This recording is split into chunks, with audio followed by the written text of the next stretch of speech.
So for the record, meron nag-undergo pa ng preliminary investigation si DOJ, tama po ba? Ongoing pa. Yes, yung submission ng mga counter affidavits ng respondents at least doon sa kaso kung saan kami nag-submit ng counter affidavit, ginanap noong January 5, no? At in the same proceeding, before the panel of prosecutors, nag-submit din ng counter affidavits ang mga correspondents, no? Ng butihing senador at pinayagan kami, pero ito'y nangyari the following day na pinayagan ng panel of prosecutors ng bawat respondent ay makakuha ng kopya ng mga counter affidavits ng correspondents nila. Okay. Sige. Linawin ko lang po, no, for the record, nag-recant po ba yung tatlong dating engineer ng DPWH? Sina Henry Alcantara, Bryce Hernandez, at saka JP Mendoza. I think the characterization may not be entirely correct that it is an honest to goodness recantation.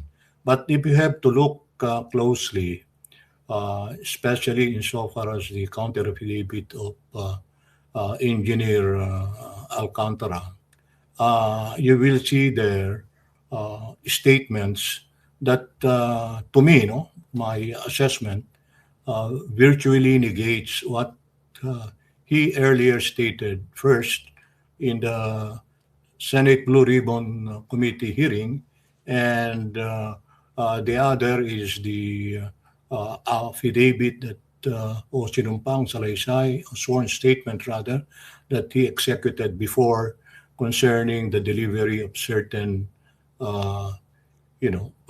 SOPs to the good senator. Your client? Yes, my client. Okay. So linawin lang po natin. No? So hindi siya exactly recantation, pero denial ito nila Henry Alcantara at saka ng dalawang engineers doon sa mga aligasyon naman laban sa kanila na taliwas sa kanilang sinabi sa Senado. Ganito ang dapat pagtingin natin diyan. Iba kasi yung sinasabi ni Henry Alcantara doon sa sinasabi ng dalawang engineers pa, yung Mendoza at saka ng Hernandez ba yan? Ngayon, Bryce Hernandez.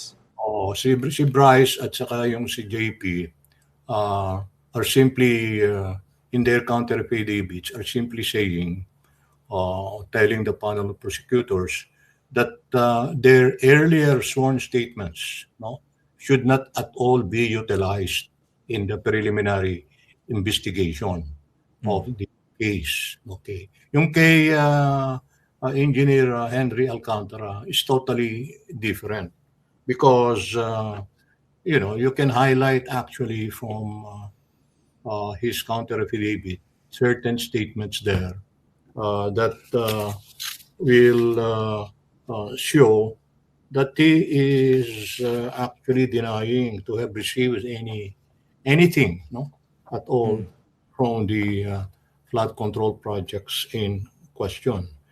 In fact, one statement of his, and I think this is in paragraph 45.2 of his counter affidavit. Sabi niya, in this case, no witness states that I facilitated any payouts. So that means that he is denying, in effect, that there was a payout. Not exactly as clear as it should be, but that's how he worded it. Sir, attorney, i-clarify ko lang, because I also have a copy of this document that you're reading, yung counter affidavit ni Henry Alcantara. Para sa mga viewers natin, sa 45.2, paragraph 45.2, yung exact words, in this case, no witness states that I facilitated any payout. Tama pa, no? Correct. Okay.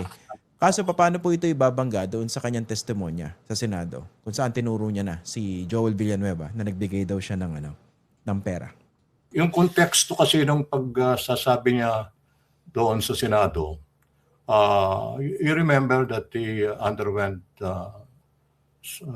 some some form of cross-examination by Senators Bato de la Rosa and Jinggoy Estrada.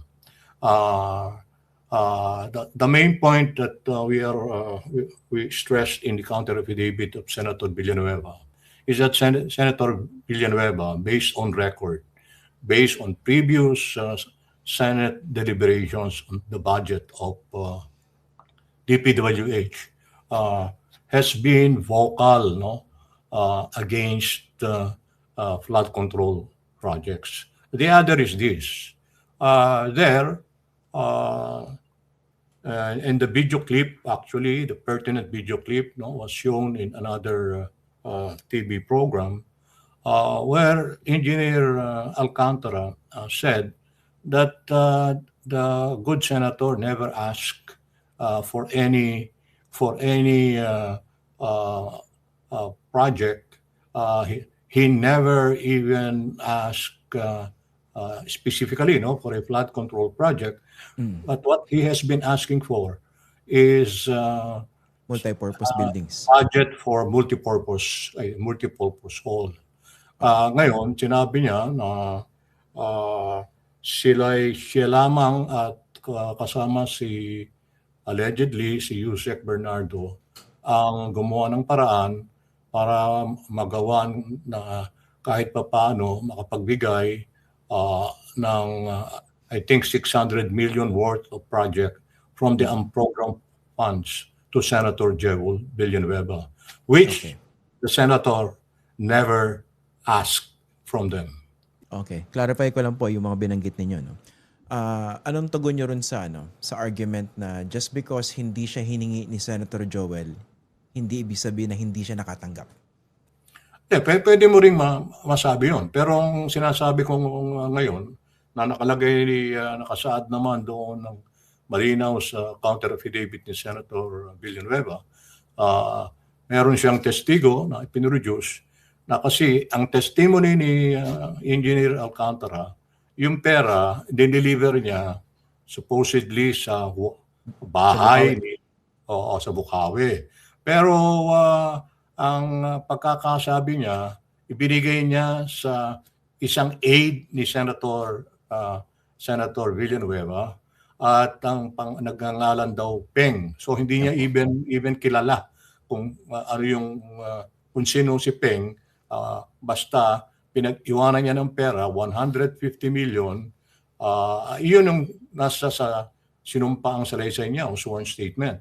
Sa kabilang banda naman, allegedly kasama si JP Mendoza nung delivery na yon, pero hindi naman kaharap si JP Mendoza noong supposed delivery. At wala siya therefore personal knowledge.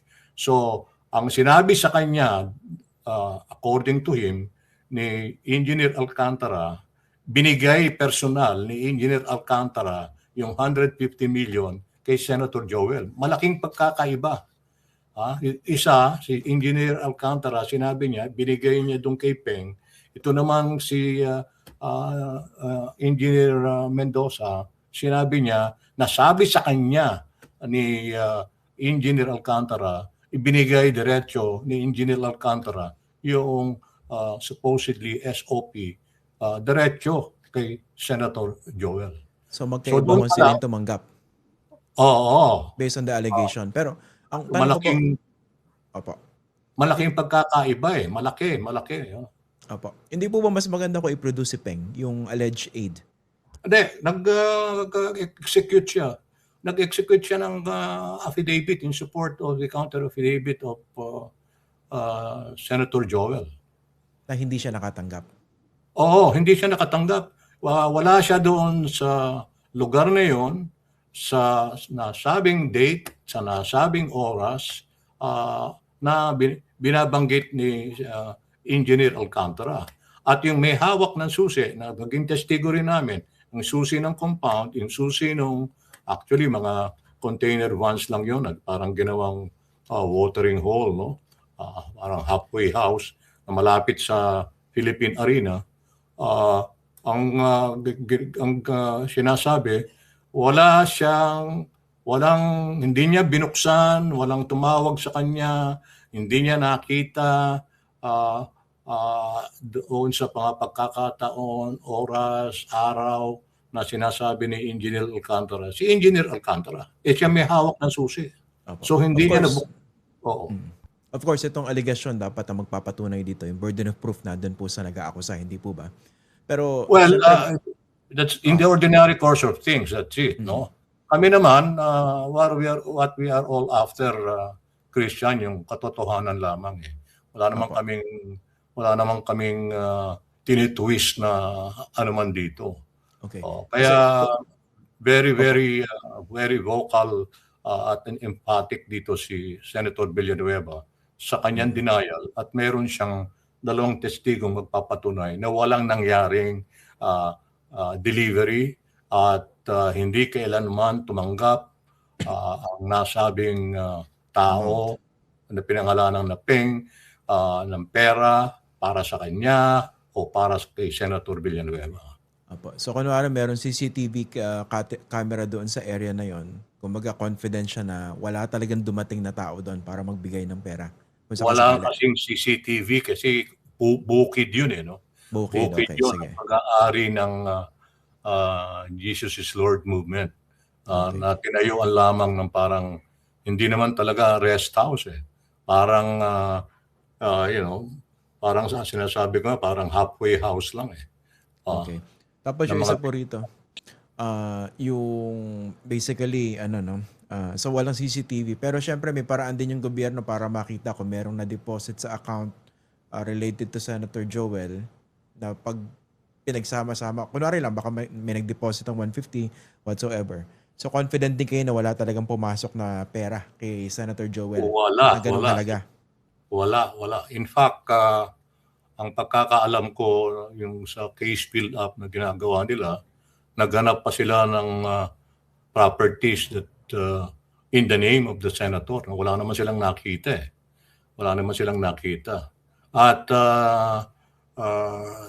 in short, malinis eh. Kasi walang trace of any money na talagang pumasok kay Senator Villanueva or in any of his bank accounts or any of his relatives. No?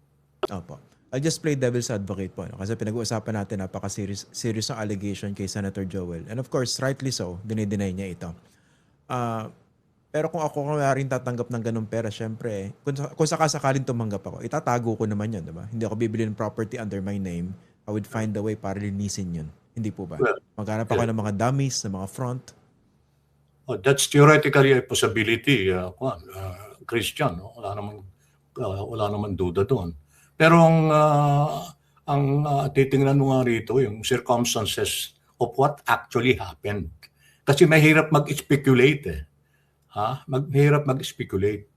Ah, kasi ang nangyayari sa atin, nag-deliver talaga. Natanggap ba talaga? Yun ang susunod na question. Mm. Di ba? So, yung pagpapatunay kung natanggap ni Senator Villanueva, eventually, yung ipinadaan supposedly sa isang nagngangalang Peng, natanggap ba niya? Walang ebidensya doon. Opo. Walang ebidensya doon. Yan. Understood. Siyempre dahil criminal proceedings yung hinaharap dito, no? Kailangan talaga ano yan, very very rigid, no? Nandun dapat talaga yung mga ganyang detalye kung para mapatunayan o ma-dispel yung accusation.